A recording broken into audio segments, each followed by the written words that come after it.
Welcome everybody. Today we've got Spider-Man. This was the Secret Wars character from the early 80s. You can really tell it's an 80s character by the bug on the back. Looks more like a tick than a spider. And the fact that the printing on his head doesn't go all the way around. It stops in the middle with the seam.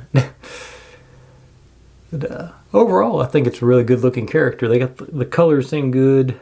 You know, like I say, the printing isn't the best, but it's for the 80s era action figure, it's, I would say, pretty good. Let it focus in here. And you know, and these came with like, it was a shield with those things where you flip it and the picture changes at different angles.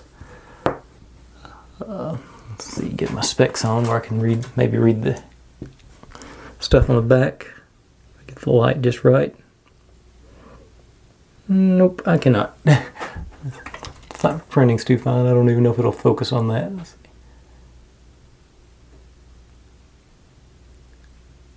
Come on. Will it come in? I don't think it's gonna. There it goes. I still can't read it even on my big display. Hong Kong. But anyway, that was, you know, what can you say about old Peter Parker?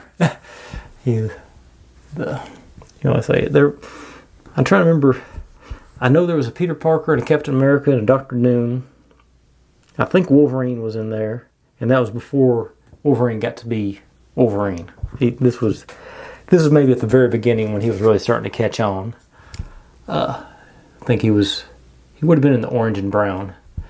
But that was that, and this is, as far as I know, this is the only one of these Secret Wars characters that I've got. So that'll be the end of those.